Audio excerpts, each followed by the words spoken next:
बहुत बहुत शुक्रिया समीप। और इस वक्त की बड़ी खबर आपको बता दें, मध्य प्रदेश के वित्त मंत्री की पत्नी से ट्रेन में लूट की घटना सामने आई है।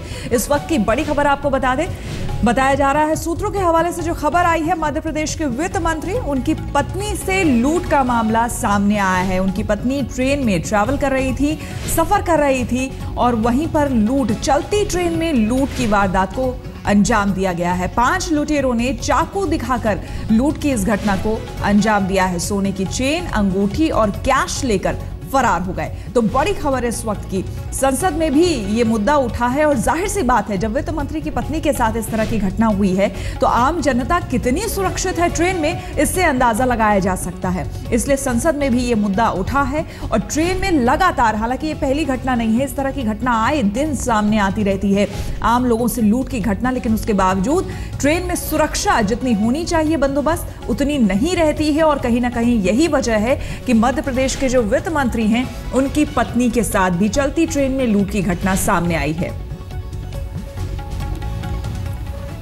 और वित्त मंत्री की पत्नी से बात की है हमारे संवाददाता बालकृष्ण ने। क्या कुछ कहा उन्होंने, आइए सुनते हैं। रेल में यात्रियों की सुरक्षा को लेकर हमेशा बात होती है। अभी जब रेल बजट आया था तब रेल मंत्री ने भी इसकी बात की थी, लेकिन बार बार ये बात सामने आती है कि रेल में यात्री सुरक्षित नहीं है। हमारे साथ हैं डॉक्टर सुधा मलैया, जो कि मध्य प्रदेश के वित्त मंत्री की पत्नी है जयंत मलैया की। उनके साथ कल रात ट्रेन में लूटपाट हुई है। सुधा जी, सबसे पहले कौन सी ट्रेन थी, कैसे हुआ? जबलपुर निज़ामुद्दीन ट्रेन से हम लोग दमोह से बोर्ड किए थे, दिल्ली आ रहे थे और उसमें 4 बजे के लगभग मथुरा छोड़ चुकी थी स्टेशन, ऐसा मुझे बाद में बताया गया, क्योंकि मेरे को तो अचानक उठाया गया, मुझे नहीं पता। उन्होंने बताया कि मथुरा से चली है, कोसी कला और होडल के बीच में कोई जगह है, वहाँ पर ये हादसा हुआ। और उसमें जैसे ही हमने दरवाज़ा खोला, बहुत ज़ोर से उसने नॉक किया। आपने बताया कि आप फर्स्ट AC में सफ़र कर रही थी, दरवाज़ा बंद था, फिर कैसे आपने खोला दरवाज़ा, क्यों खोला? उसने बहुत ज़ोर से नॉक किया। पहली बार हमने नहीं खोला, फिर दूसरी बार किया। इतनी ज़ोर से अटेंडेंट नहीं कभी भी नॉक करता है फर्स्ट AC में। तो हमें लगा कि पता नहीं किसी यात्री के साथ तो कुछ नहीं हो गया है, कोई बात तो नहीं हो गई है, किसी को हेल्प की ज़रूरत हो। तो इसलिए हम उठ गए और खोल दिया हमने कि क्या हुआ। फिर जैसे ही वो घुसा तो मैंने कहा ये क्या कर रहे हो तुम, आए कैसे? 5 लोग छुरा लेकर अंदर घुसाए और उन्होंने कहा जो भी आपका रुपया हो, पैसा हो, वो दे दीजिए। तो उन्होंने हमारा पर्स अपने आप ही उठा लिया और उसमें से जो भी कैश था वो निकाल लिया।